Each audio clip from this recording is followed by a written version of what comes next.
film is always about the familiar and the dream. That's why most people make their first film is autobiographical, because they want to talk about something close to their heart, which makes sense. So you talk about something you know about, but hopefully that gives people a dream. I mean, that's what cinema is about. It is that something, oh yes, I know this, but I haven't seen it this way. That's what cinematography is about.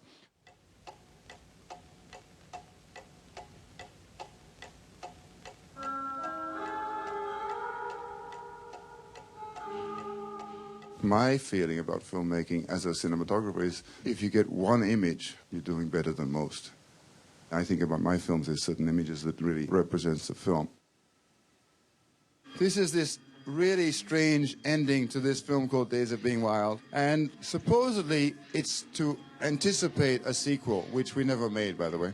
And what we've done is basically there's no light. The only light is coming from a small lamp outside the window, and this lamp that you see there, and another lamp over here. And the art director built the room, as you can see, very low.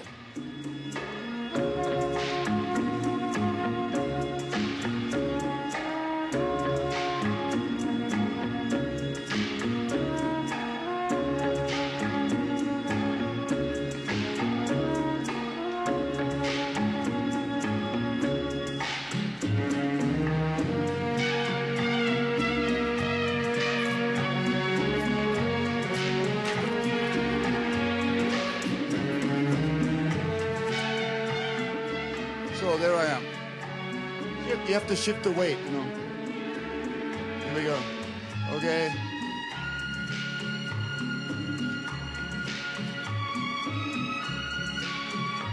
Now I can go back. Oh, thank you. Oh, it's really heavy. Okay. Then I go back again because I'm getting tired on the other leg.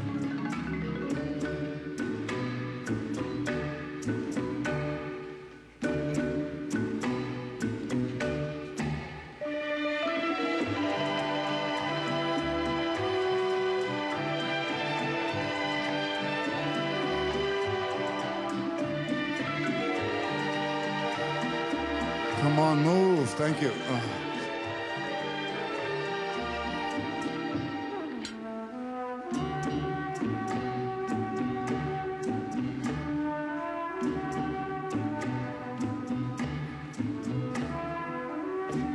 Back again. Thank you.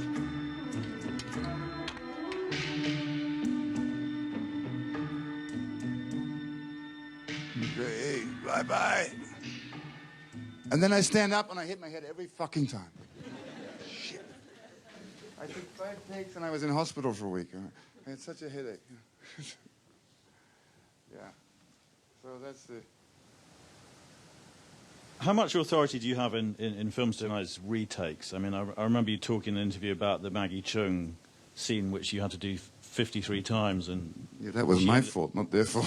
And she ended up hating your guts, you said. Does she still hate your guts? Or is she okay with you now? Can you turn off the camera for a minute, please? In Chinese, they have this expression which is very interesting. Yan gao shou di. Your eyes are high, but your hand is low. In other words, you're trying to do more than you can really do. And that's what I think I was at the beginning of, you know, because that film was like one of my first films. But in my case, it was like overcompensation, where that in order to create a style for this film, which I wanted a certain look, but the look was not natural. We were imposing all this. So I had a green filter and a tobacco filter. I mean, I had this green thing, you know. So what we wanted to do was, I had this really strong perception, oh, the film should look like this, and it should be soft, and it should be...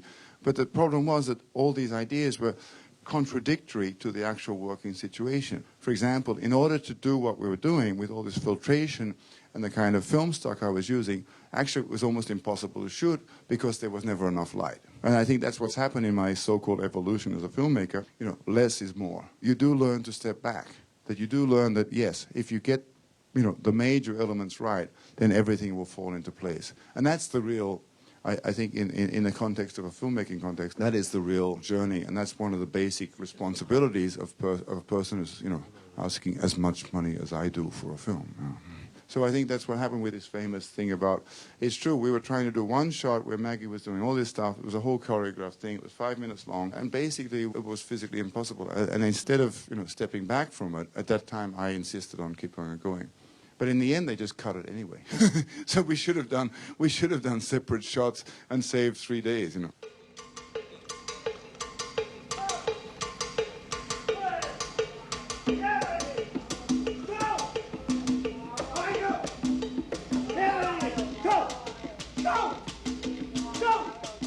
This is the old Manila train station.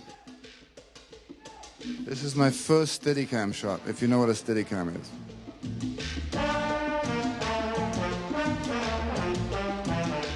And I guess here we're talking about the integrity of a space, basically. This is our old friend Leslie, who jumped out of a window 2 years ago. And I love him very much. And I know where he jumped also, by the way. And he's happier now, I believe. Honestly.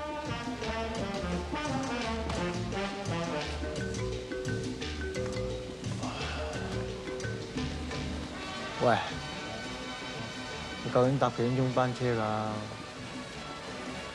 我冇話你搭車嘅喎。你唔係嚟搭車，咁嚟火車站做咩啊？等人。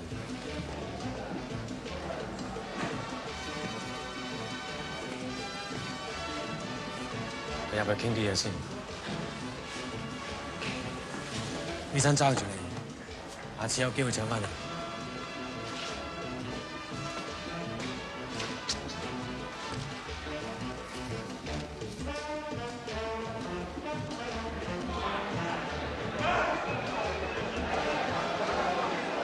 That's the daughter of President Aquino, by the way.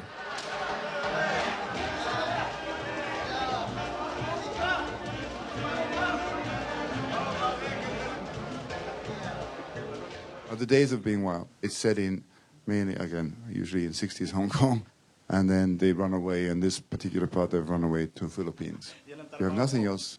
Get the location right. And, the space in which you work defines how the film will go. It gives the actor some sort of resonance. It gives them some sort of sense of place. It gives them a sense of who they are. And you work from that. And that's about all we start with, really. Or, yes, there's an open road, so that means I must be going somewhere, etc., etc. I mean, you can do very simple analogies from that. Wong Kar-wai and I never talk about the film because there's never a script, right? But we've grown up in very different cultures, and yet we've obviously, basically we've read all the same books all our lives. Usually they've been Manuel Puig, Cortázar, etc., etc. It's been South American literature, basically. And it's usually has a certain narrative structure. And I think that's kind of what connects us most, more than anything else. And the other thing, of course, is music. The rhythm of how people move. I really believe that all art aspires to music. I really believe that. Unfortunately, all I can do is sort of tap my foot occasionally. But I think all art does aspire to music, and that means that the abstraction of music is communicative. Everyone listens to what's it called, world music now, right? But you don't understand a word they're saying. But how come you sense, there's an energy there, or there's a communicative sort of nature to music that other arts don't have. I think in all the films that we do, I think that musical things like notation, I think concepts like repetition, I think the idea of a chorus, for example. All those musical elements are actually basic to the kind of films that we're making, and especially the kind of people I work with.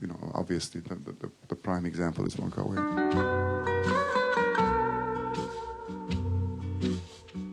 Wong Kar-wai will say something like, "Chris, listen to this. Doesn't that feel like the boulevard?" Yeah, I guess so.